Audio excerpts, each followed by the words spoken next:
Assalamualaikum warahmatullahi wabarakatuh. Halo anak-anak, hari ini kita akan belajar pelajaran materi Ilmu Pengetahuan Sosial atau IPS kelas 7.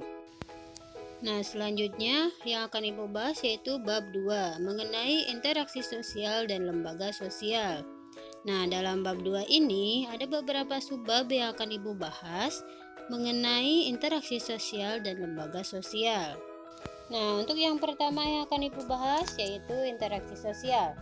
Interaksi sosial merupakan hubungan timbal balik sosial berupa aksi saling mempengaruhi antar individu dan kelompok dan antar kelompok. Selanjutnya yang akan Ibu bahas yaitu mengenai faktor-faktor penyebab interaksi sosial. Nah, di sini yang pertama yaitu ada imitasi. Nah, apa saja yang ditiru seperti gaya bicara, tingkah laku, dan kebiasaan. Contohnya di sini seorang anak perempuan bermain masak-masakan karena melihat ibunya pada saat masak di dapur. Selanjutnya, identifikasi ingin menjadi sama seperti pihak lain secara identik. Nah, contohnya seorang anak yang mengidolakan pemain bola sehingga semua tingkah laku idolanya akan dilakukan. Oke, selanjutnya yaitu sugesti ya, memberi pernyataan dan diterima oleh orang lain. Nah, contohnya di sini ialah seorang pasien yang akan berobat ke dokter. Pasien tersebut akan cepat mengalami penyembuhan, salah satunya disebabkan adanya rasa sugesti pada dokter tersebut. Nah, untuk penyebab selanjutnya yaitu simpati ya, situasi tertarik kepada apa yang orang lain rasakan. Nah, contohnya di sini pada saat ada teman kita yang tertimpa musibah, maka kita ikut merasakan kesedihannya dan berusaha membantunya.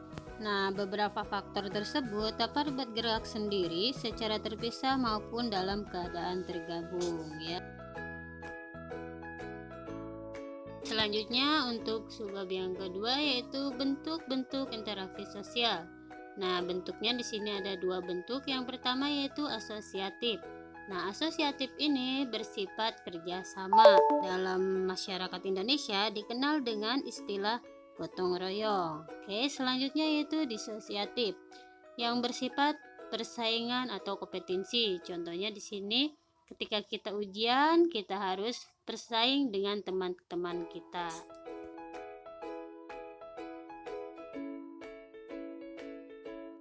Oke, selanjutnya yaitu cara terjadinya interaksi sosial. Nah, di sini yang pertama yaitu kontak sosial. Kontak sosial ini hubungan antara satu pihak dengan pihak lain. Nah, tidak selalu terjadi kontak fisik dengan pihak lain. Jadi bisa melalui telepon, email, WhatsApp, dan lain sebagainya. Selanjutnya yaitu yang akan kita bahas mengenai cara terjadinya interaksi sosial. Yang kedua yaitu komunikasi sosial. Nah, prosesnya penyampaian pesan antara pihak yang satu dengan pihak yang lain. Nah, menggunakan isyarat, gerakan, pembicaraan, atau sikap ya. Selanjutnya yaitu pengaruh interaksi sosial terhadap pembentukan lembaga sosial. Nah, bertemunya orang, perorangan, atau kelompok dalam pergaulan hidup akan menghasilkan suatu kelompok sosial yang hidup bersama yang membutuhkan suatu aturan, sehingga melahirkan lembaga untuk memenuhi berbagai kebutuhan hidup manusia.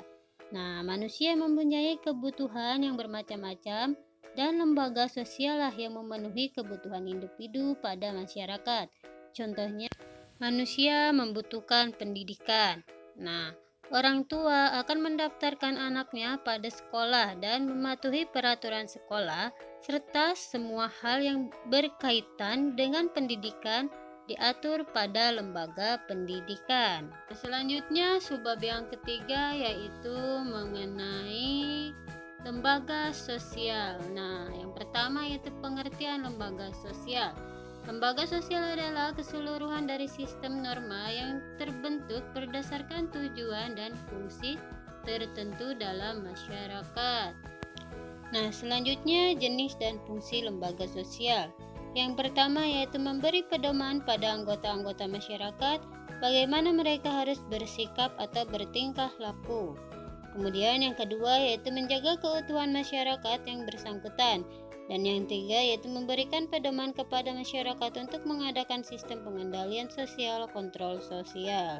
Nah, di dalam kehidupan masyarakat akan terlihat berbagai macam lembaga sosial yang ada, seperti halnya lembaga pendidikan, keluarga, politik, ekonomi, dan lain sebagainya.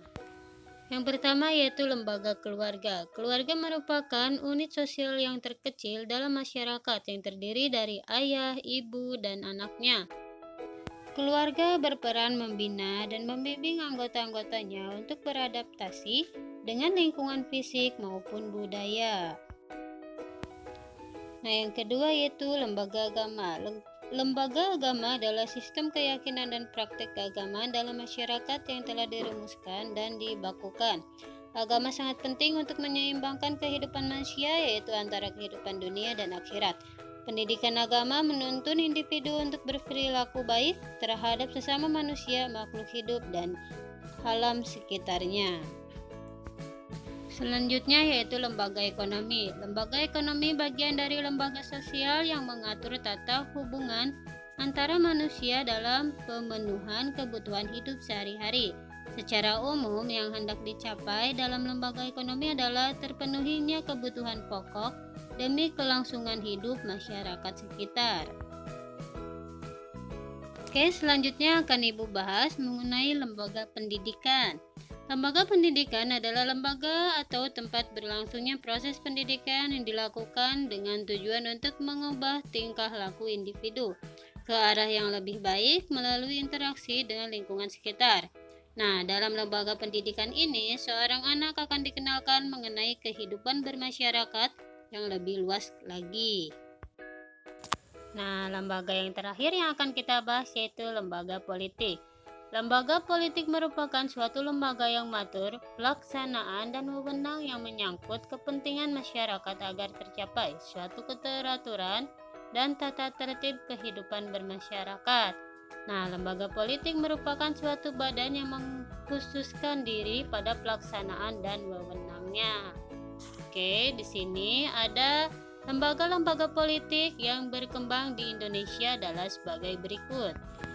Yang pertama yaitu Majelis Permusyawaratan Rakyat, yaitu MPR. Kemudian yang kedua yaitu Presiden dan Wakil Presiden. Yang ketiga Dewan Perwakilan Rakyat atau DPR. Yang keempat Dewan Perwakilan Daerah atau DPD. Dan yang kelima Pemerintah Daerah. Dan yang keenam yaitu DPRD Provinsi dan DPRD Kabupaten Kota. Oke, sudah selesai pembahasannya. Selanjutnya kita akan latihan soal. Kerjakan soal berikut ini, kemudian ditulis soal dan jawabannya dan dikirim ke Google Classroom. Terima kasih. Wassalamualaikum warahmatullahi wabarakatuh.